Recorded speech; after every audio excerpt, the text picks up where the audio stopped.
All right, let's be real. Most people don't know what's messing with their health and well being. They really don't. They're just doing what, they were told to do by a doctor or nutritionist, and they still feel stuck. But what if everything you thought you knew about aging and well being, about energy, about your own mind was dead wrong? Hmm. Today, I am sitting down with someone who has rewritten every rule about the human body. I'm so excited about this conversation. He's rewritten the rules about resilience, reinvention. My name is Josselyne Herman-Saccio, the host of Be Unmessable with the podcast, and today you are in for a treat because my special guest is Dylan Gemelli. Unbelievable wealth of knowledge here. He is a prominent figure in the fitness and biohacking industry, and he goes by a bunch of different names, monikers. He goes by the wellness revolutionary, the aging optimizer, and the mind-body connector. Important and not done enough. He is known for his expertise in fitness, nutrition, cellular health, neuroscience, and anti-aging. Dylan is the creator of the Dylan Gemelli Podcast, which features enlightening discussions with all sorts of experts, actually, and influencers in all aspects of health and well-being. His podcast hit #1 in health and fitness in October of 2025 and top 30 overall. His work focuses on improving the quality of life through the mind-body connection and emphasizing that our minds and bodies are not separate entities, but they're actually two sides of the same coin that influence and interact with each other. So it's important to keep them connected. His goal is to ensure that everyone achieves their maximum overall quality of life. This is why I'm so excited to have him on the show, because today is going to be a wealth of knowledge, of information, and of insight for anybody who's interested in improving their experience of life. So welcome my guest, Dylan Gemelli. Thanks for having me. We're getting a nice laugh here after the schedule I just ripped off to you, huh? I know, really. I'm like, thanks for making time to breathe and drink water also. I need Yes, it. take a breath. You've got at least, 20 minutes of pure just expressing yourself. Oh, good. I need it. I do. Yeah. I failed to mention to you in that time when I told you I got up and had to deal with that phone call for an hour. I got up, went outside, did my prayers like I normally do, went straight in to do an hour and a half of cardio, straight to the shower, straight to you, and then I'm straight off to another one right after. You are jamming your, I mean, if I were coaching you, I would say you need to design some recharge time in your day, just like your phone needs to recharge. So do you, my friend. Well, I got an hour car ride each way, and that is going to be me laying back on Zoom calls, but at least relaxed. Yes, you're not driving, I assume. No, my wife's going to handle it for me. She has to Okay, take good. control of things. I like to drive all the time, but no, today she can do No, it. good, good, good, good. All right. So for those that, people listening that aren't familiar with you, which is, kind of hard to believe that somebody wouldn't be, but if they aren't and they're getting this treat for they're virgins to the Dylan Gemelli world, tell us how you ended up doing what you're doing, because it's really fascinating what you do. Yeah. It's not like you're a little kid and go, this is what like this is definitely something that evolved. So how did it come to be? It's funny because a lot of times you see people that kind of do what I do or whatever, and you imagine one thing, and you know everybody's got a backstory. I mean, everybody's got something trauma or something happened to a family member, a health issue. A lot of people in biohacking, they start digging into things because of something specific that happened within their circle of love or trust or themselves. For themselves. Mine is kind of that way, but kind of not. So I'll do it as brief as I can, but there is structure here to understand me. So I was a college basketball player, 4-sport athlete, obsessed with sports, right? And I got hurt multiple times. And when I was about 23, my mom had been pushing me to model and act. And for me, it was a little too feminine for my liking. Okay, just to be perfectly honest, I was a sports guy, but I was still a fashion guy at the time. I loved clothes and style, but more like a manly type of thing, right? But then I started to look at it and I said, well, damn, girls, money, fame, all of this possibility. And I convinced myself, okay, all right, let's just go. So I went to an audition. That, you go to these auditions, they take a lot of people because they like to take your money and coach you and promise you the world. And then they take you to like a big event where there's 50, 60,000 people, and you go in there like I did. And I went, what the hell am I doing in here? Anyway, long story short, the thing that I went to was called IMTA. A lot of major names had come up through there. They were ripping them off. Then I'm trying to think. I think it was like Ashton Kutcher, Katie Holmes, like bigger names of people. Anyway, I got 4th place overall out of my group. There was about 12, 13,000 guys, and immediately went to Italy to start modeling. I signed a contract, went straight to the Mecca. So I thought, oh, wow, I've made it, This is it. Yes, exactly. Italy, give me a break. Well, and then you get there and you realize you're with 200 of the best male models in the world, and that you're new to it and don't even know what you're doing. So I'm kind of, I'm not an intimidated guy by any stretch, but I am a realist. And I was getting jobs, but they weren't the best jobs. And if you don't get the really big campaigns, you make crap money, Basically, I was doing a lot of, let's say you were Versace and you're coming out with a new line for next year, and you want to show it off to buyers. Well, they have models that come out and model the clothes. It's called showroom work. So I was doing a lot of that stuff, a lot of minor runway stuff, pictures, but not the big $100,000 campaigns. Anyway, not the Dolce & Gabbana campaign with the billboards and no, I wasn't getting that side of the Louvre. Well, you know what else? Just to give people insight on that life, and you bring them up, at that time they would only take men with no hair. They wanted bald-headed guys. So there's a lot of stuff I don't even qualify for, Right. I walked into a room one time, a line of like 200 people, and there's a pair of pants on the wall. Man, they were like this big, 28 waist. And they were like, if you can't put these on, you can't even really walk into the room. So I just turn around and walk out and go to the next one.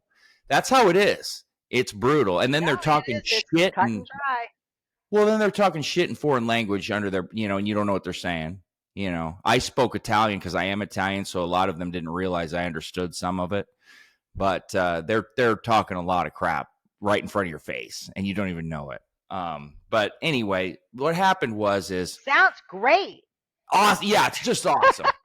Here's your daily routine. You wake up late every morning because you've been partying the night before.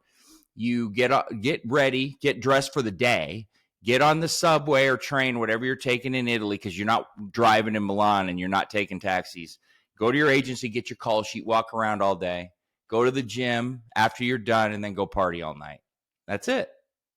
You maybe eat in between when you're lucky. I was eating gelato in between because I was just, or apples at the Apple stand. Not a lot of time.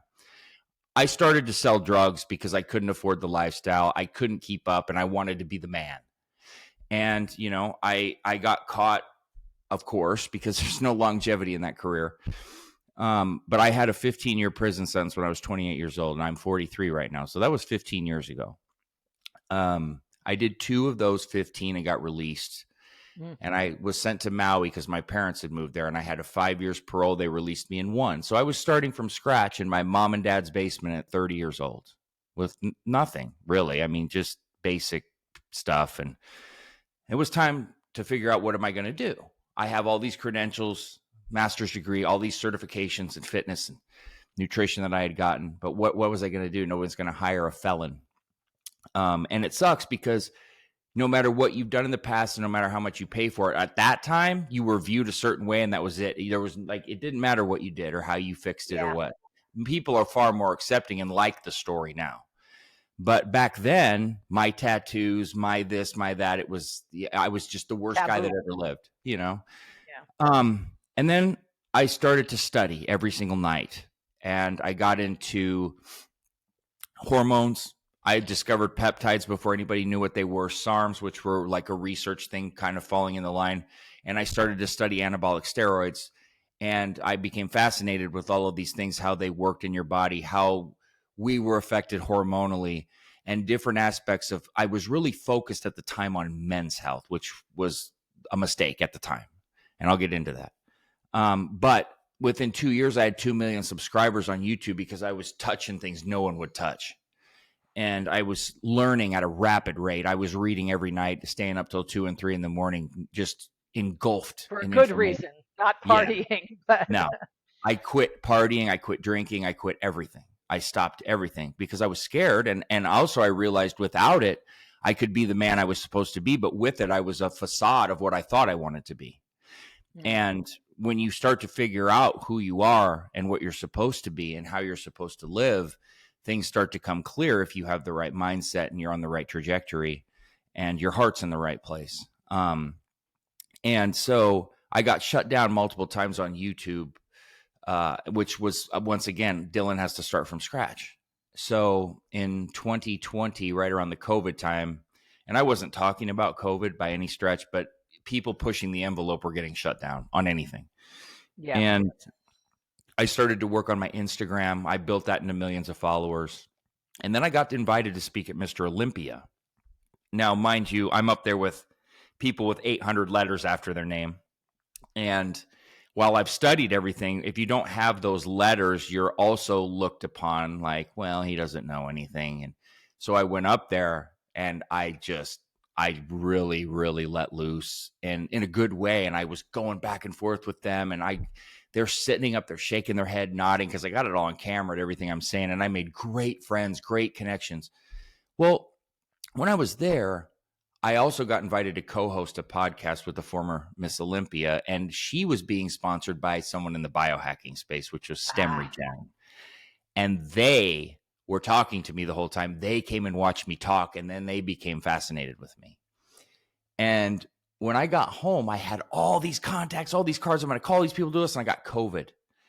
And this was when I was in my phase of really working on trusting God instead of pouting and complaining and being just so Dylan first, selfish, what I don't want to be. And I said, God, just tell me what's going on here. Why did this happen? And there has to be a reason. Help me trust you. And I was laying there one day and I just, for some reason, I started digging into STEM Regen and I started researching biohacking. And I did that for 2 days while I was in bed because I couldn't get out of bed. I couldn't do anything.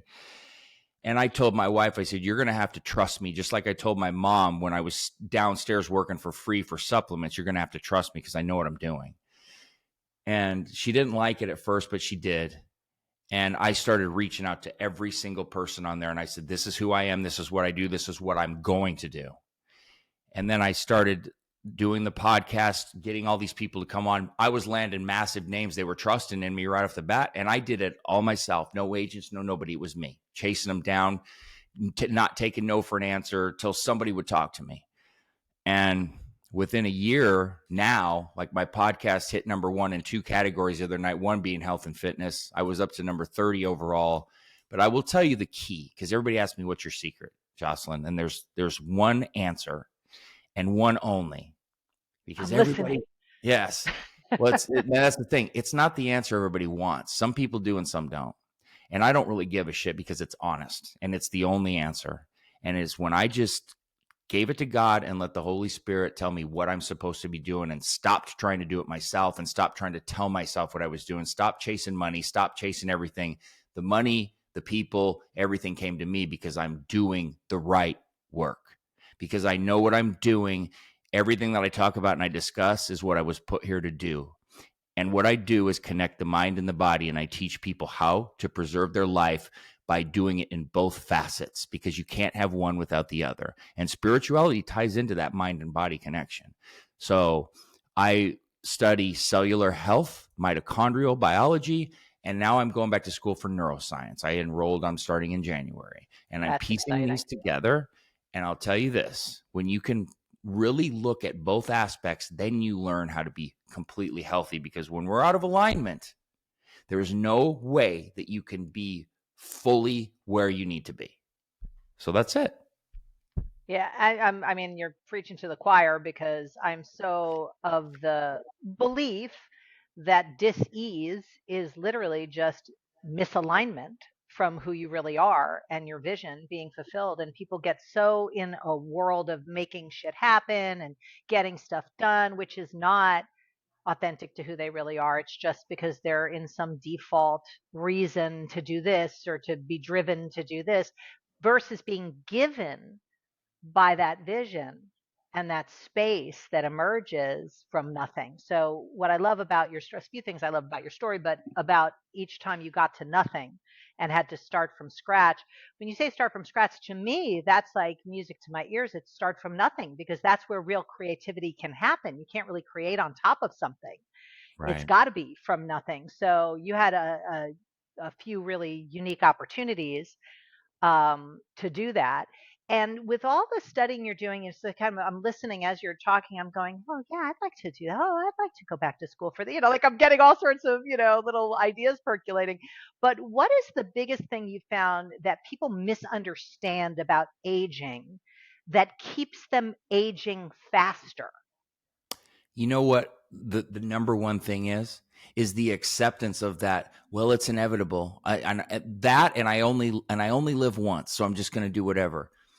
Just because we're aging does not mean that we have to accept that we're going to just slowly die or decline in all of these areas. Now, do you have to change the way you do things? Lift smarter, like I tell my people that I'm training for weightlifting. Eat wiser, eat cleaner, be more calculated in what you do. Absolutely, yes. But a lot of people, they misinterpret and misunderstand and accept things that they feel are inevitable that they're not. Are we all going to die? Yes. But do we have to do it in the manner in which 70 to 80% of the, maybe even more do? Absolutely not. And I teach people how to overcome that. One of the things I said earlier, if you noticed, was I made a mistake of really only focusing on men's health. So a lot of the things that I shifted to doing was talking to women and putting a really strong work and understanding into perimenopause, menopause, and postmenopause. And I've actually got my audience from like 80-20 men. Some of the ads I run are 60-30 women. Like seriously, and I so believe it. thrilled. I believe it because my husband doesn't want to go to the doctor. He doesn't want to do anything. I got him that qualia stuff. We're taking it each month, and he's like, there's too many pills. And I'm like, women are into all that shit. They are. Well, my wife said to me, she said, "You are not doing anything for women. Why?" And I said, "That's a good damn question. I don't know why." So I really made it, and I'm a mama's boy. I'm a very protective of my cat, my daughter, my wife, I'm very conservative with women. Dudes don't like that, especially the bros. They hate that. But the women love that. And I'm very delicate and caring, and I relate very well, and I help them tremendously because they do want to know and they do want to understand. What I find is women actually want to understand more than men do. They're just scared to ask or talk about it, and they have preconceived notions about testosterone and muscle gain when you get older and things. And I try to help them in the best way to understand it, to be comfortable to talk to a man about it, Mm. And I find that once I start doing that, then they come in droves, and groups. I gave 3 lectures on an airplane to like 10 different women on my flight home that one was listening in and another. And then before you know it, the rows are like around. And then the flight attendants were even coming over asking questions. I bet. It's funny. My father, as I shared with you before the show, that my mother passed very recently. She I'm was so sorry. 94. Yeah, me too. But she was 94 and, she was complete. And she had a stroke 20 years ago and had dementia. And so, it was like kind of building. It ended up being bone cancer, which was very sudden and shocking, actually. But my father, for the last 20 years, he's 92, his whole life has been about taking care of my mother. He hasn't really been able to go out because she can't be left alone. It's like, and he did a beautiful job at it. And I don't think anybody could have done a better job. He didn't really have help until the very end, a couple of hours here and there. So now that she's passed, it's like a whole new chapter for him. And the main thing is his well being, and at 92, and his brother, get this, is 97. So the Damn. two of them are like, brothers living in Long Island close to each other and they're, like hanging out together. But, all I think about is how can I have him age better? Yeah. And, And there's not a there's a lot of lot info of, out there. well, I'm putting out something, and it's like It's like a Black Friday Christmas thing, and I'm going to list some of my 5 keys that are actually good things that you can implement for anti-aging and longevity. So it's going to be like Dylan's 5 keys to wellness, and I go down the line. I'll just give you a sneak preview. It's going to start with the mental side, and that's what this is that I'm wearing is an Apollo Neuro, and that stimulates your vagus nerve. And people that have an overactive sympathetic nervous system have a lot of problems, and this is helping to reduce the stress, to activate your parasympathetic nervous system, to balance it out. Stress, sleep, focus. Like I'm in focus mode right now because obviously I need it with a lack of sleep, and that's step 1 or key number 1. And then it goes to mitochondrial health and cellular health. And then it goes to telomeres and telomere shortening, which is one of the problems with anti-aging and people aging, not addressing that. I talk about fasting and I talk about NAD levels, but how to actually increase NAD levels, which is not by taking actual NAD. And it's taking So my qualia is not what I should be doing. I know you were talking about Dave Asprey. I was like, I'm sort of now, this is my one go-to for anti-age. You have to take precursors to NAD. Now, NMN is the best precursor to increase your NAD levels. And so I have done so many studies and talks, and Wonderfeel is my favorite place. And there's a Dr. Andrew Saltzman there, and he's like the world's foremost authority on NAD. He has done all of the big papers, all of the research from back the furthest. And I have had intricate discussions with him and their founder as well. I love them so much because they really get into the science and give me papers. They fed me mounds of studies and papers for my own personal research, like no strings attached. It's not like you have to go promote for us or whatever. I just wanted to learn. And then I put Queenie's my wife, I put her on it. And then I put several of my family members on it. And I'm on it, of course. And see, NMN is a precursor to NAD. NAD cannot actually penetrate into your cell. So it can't get through your cellular membrane into your cell. You don't absorb any of it. It goes right out of your body, and oftentimes it can cause an actual problem. NMN gets absorbed into your cell, and it's a precursor, and then you can then release NAD, and then you produce it more. So there's a lot of garbage promotion and people that don't understand what's going on out there, which I'm trying to help convey the proper message. But I only associate myself with the people that have the right motives to do that. That's why I don't promote 900 brands, because there's a lot of brands that are just doing it for the wrong reasons. And I think that's, one of the, as a consumer, and wanting to be informed and intervene in the whole aging process, or, just feeling good. I just want to age well. I have no doubt I want to age. I don't want to not age, but I want to age well. But, there's so many practices that people are do this, do that, get IVs, do the, what's the most underrated daily practice that actually moves the needle in cellular health, that almost nobody talks about? I mean, some of the things with cellular health are so basic. Getting up out and going outside and walking in the morning contributes to so many different factors of our well-being, but cellular health as well. Okay, here, let's take a step back. Why do we have cellular problems? What causes cellular dysfunction and disease and everything else? Inflammation, right? So sometimes people are looking like, what do I take for my mitochondria and my cellular health, which I certainly have the answer to. However, how about we address what's causing the cellular health and the problems before we're just trying to repair and recover and stimulate? And that would be stopping things that cause inflammation, right? So being preventative on inflammation is actually the first key to everything, because inflammation is the creator of all disease and issue.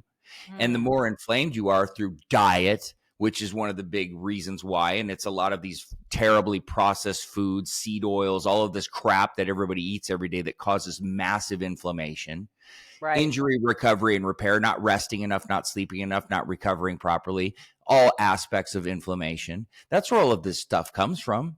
And basic things that you can do every day to prevent that, along with diet, is just normal exercise. But walking is, you know what I've learned?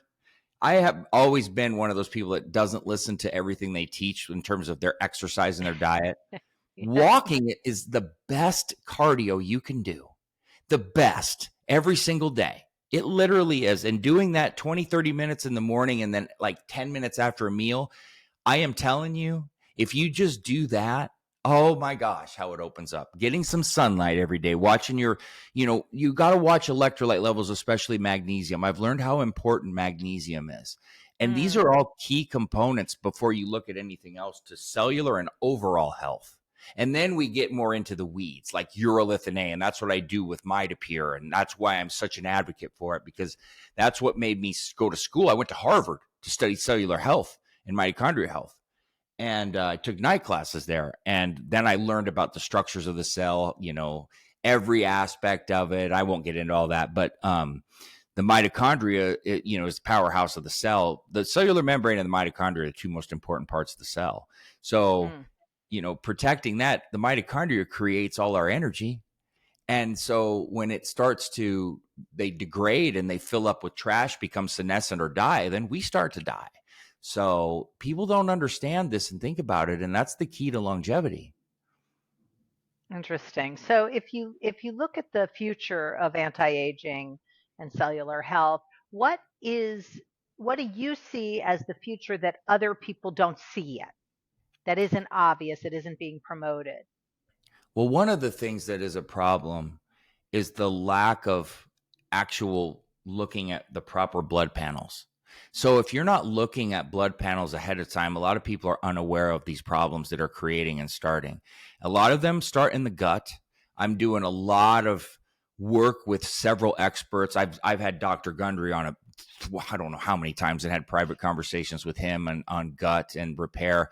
I got into it this weekend at Eudaimonia with a company that has some of the most intricately designed gut repair products I've ever seen. They have study after study. So I was sitting there learning and listening. I think that's a big key part, is the gut problems. But once again, how does the gut problem start? It's from inflammation. But the people don't look at the right panels, Josselyne. Right. They look at basic CMPs and CBCs, which really tell you next to nothing. And you know why they tell you next to nothing? Well, one is because it's very minimal what they look at, but two, the reference ranges. They're all over the place because they're conducive to what our population is, but our population is full of disease. So the average reference ranges is fitting in with people that are already screwed up. That doesn't make total sense, especially in the States. I mean, it's like, yeah, out of the country, it's far different. I guess I should say it's more U.S. than at worldwide. Yes. You know. Unbelievably screwed. That's U.S. Yes. And what do you think is like a myth? Like when you meet people and they go, "Oh, you're in biohacking," blah blah blah. What's a myth that people are practicing inside of that's actually making them sicker? That's causing a problem? Well, one of the things is everybody thinks that biohacking is like you got to spend $100 million on these machines and all of this crap that you got to get hooked up to. One of the problems I see with biohackers is they do too much. They do too many things, take too many supplements, do too many therapies, and do like 700 things because, well, this benefits this, well, this benefits that. But did you ever stop to think of these might not be synergistic together, and by doing them together, you could cause an adverse reaction problem? Did you ever, you don't give yourself the opportunity to figure out what's actually causing you the problem because you're doing too much, too many things. Biohacking is simply taking control of your own health and looking at alternative ways to do it, and not accepting conventional things as the only way. I'm not saying that there's some conventional things we don't need. If you break your arm, you better get your ass to the hospital and get it fixed. If you get shot, you better get to the hospital and get what you need. There's and certain illnesses that just happen. You can't prevent everything. So one of the things I don't like is people on both ends of the spectrum. Well, you can't listen to them because they don't have 20 letters after your name. Well, actually, they might know more than you because you're getting fed a bunch of bullshit at school. But on the other end, well, we don't need anything conventional and we don't do that. Well, that's pretty stupid too, because there's things that you need. I don't like this great divide where you have to pick a side. I don't do that. That's stupid. It's like that with politics. It's like that with sports. It's like that in everything in life. Don't do that. That doesn't make sense. Do what's right.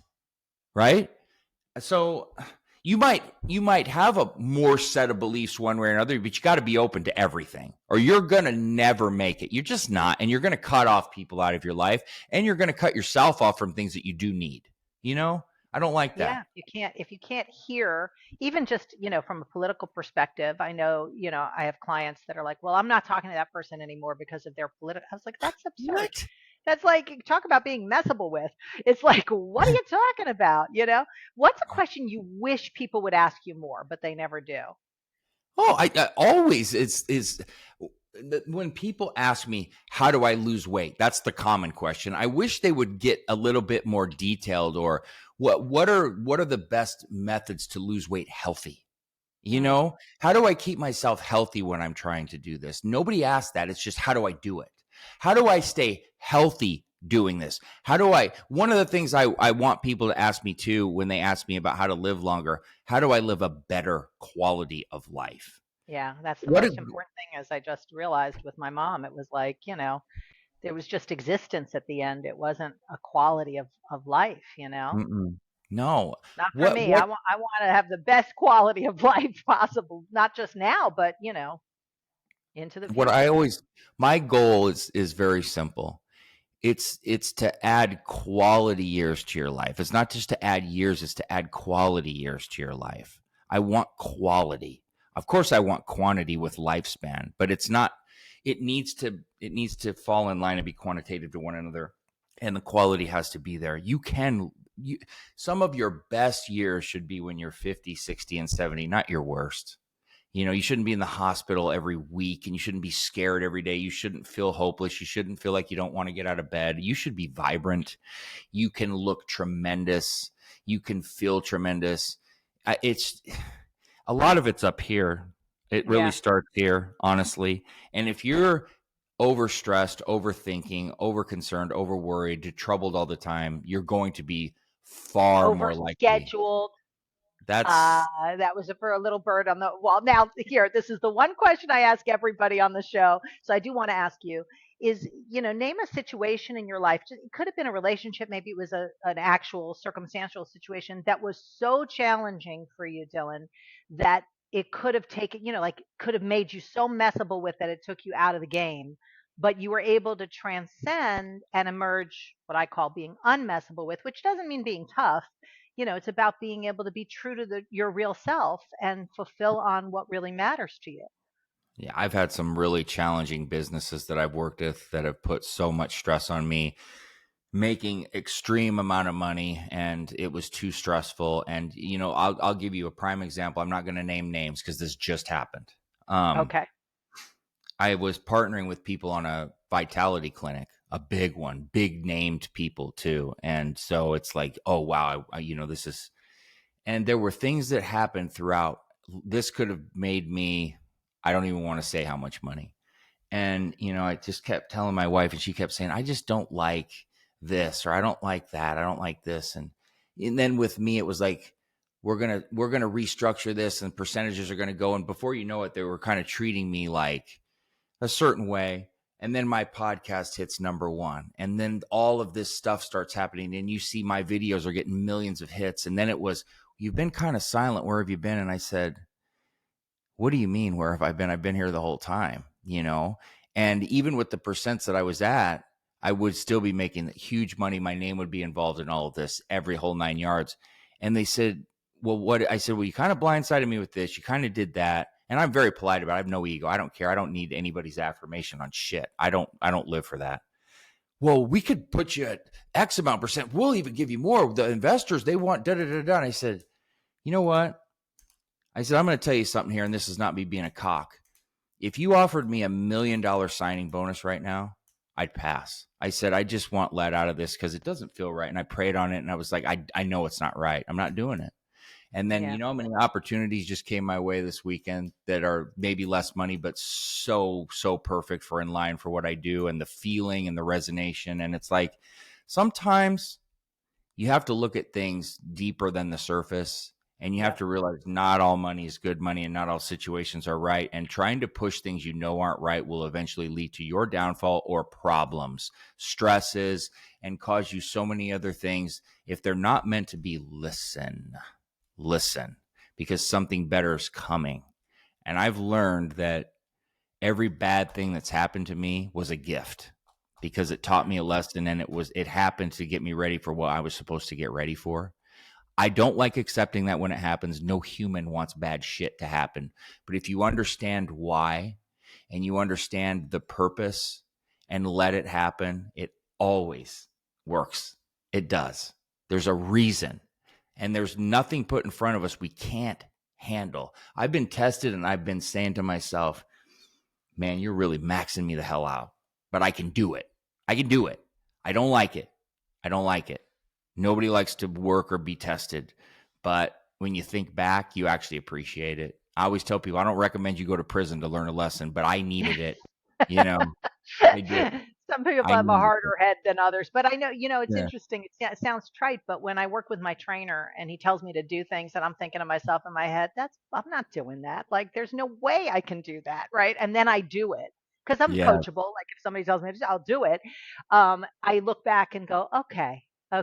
Like, you got to trust in whatever space, whatever being you're trusting in that situation, whether it's a coach or a trainer or God, and just really trust that life is giving you what there is to evolve from. It's the key. I mean, I honestly, that's the thing. One of the things I pray for the most is just simply trust, because with it, you can literally, if you, for me, and this is coming from a very spiritual person. When you trust and you believe in God and the Holy Spirit's word and everything, you can't go wrong, but you have to do what you're being told. And you fight that. I fight it all the time. I fought it today because when I'm tired, I'm a dick and I know it. And I've been fighting it this morning. I got snippy with my wife. I got stressed. Like, I can't handle this. And then I just said a prayer and I went right back to doing what I was doing, apologize real quick and move on, but trust is everything. And if you can build that and you have it, that's kind of like the first step into getting to where you need to go and who you need to become. But, discerning what you're meant for is the key. And that is very hard because we try to do it. We try to push it without letting it, a lot of times you're being trained and you don't realize it because you're not ready. You're just not. And I had a hard time accepting that a long time. I'd always think to myself, Josselyne, why do I feel like I'm doing something so good or I have all this capability and nobody's noticing or nobody's giving me the credit? And now I look back on it now and it's like, you weren't ready. You weren't ready. You would have screwed it up. That's why, so it makes sense. It does. Yeah, it does. In hindsight, in the moment, it's like, what the hell? But yep, there's that faith part again. And I think faith and trust are a little bit different. You know what I Yeah, mean? they are. It's a different space. Absolutely, 100%. It Yeah. seems the same. There's correlation there, but it's different. Believing in God or believing in something else is the easy part. Having the trust is the hard part. It's Yeah. different. It's totally different. I think faith and belief is similar. The trust, though, is a completely different aspect. You think, well, I believe, so I obviously trust. Not necessarily, because you'll find yourself going complete. You start getting stressed out and worried and scared, you're not trusting. No, It that's does. called being messable with. That's the world Yeah. of reaction. So right Yeah. there. And as there are ways ontologically and phenomenologically to shift from that space of reaction to creation, it sounds like you've found some physical ways too, like the thing you're wearing and all those things. So I just love what you do. And I'm so happy that we Thank had you. I feel like we could talk for like 10 years, but I know you have an appointment right after this. But I'm so happy that you took the time to be here, and I look forward to continuing our conversation. Is there anything you want to let people know, like in terms of where to find you or Yeah. what's their next action? Well, I told you when we talked, I was like, man, we absolutely love you. My wife will love you. You're my kind of person. So that's why I wasn't Ditto. going to miss. I don't give a shit how tired I was. I will do this for you because it's you. But yeah, so Dylan Gemelli Podcast, that's everybody should hopefully knows that. If you don't, please go. I say that not for me, for you. Because that's there for you and everybody else. I'm finishing DylanGemelli.com. It's looking good. It's not perfect, but it's getting there.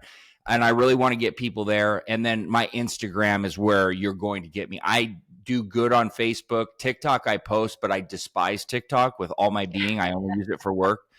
But Instagram's my bread and butter where everybody goes. So those are the key places. Well, we'll put all those links in the show notes so Please. people can easily find you. And just thank you so much. And I know we'll be in further communication and keep evolving our relationship and what we can, impact people with together. Oh yeah. Nope, we'll have you on like we have planned, and we can certainly do more of this if you'd like. I can always come Yes, back if your audience wants, and if they think I would suck, love well, I that. won't. Well, if I get a hate mail, I'll make sure to let you know, but we can definitely book something. And you know what? Even if I get hate mail, F it. I get to say who's on my show.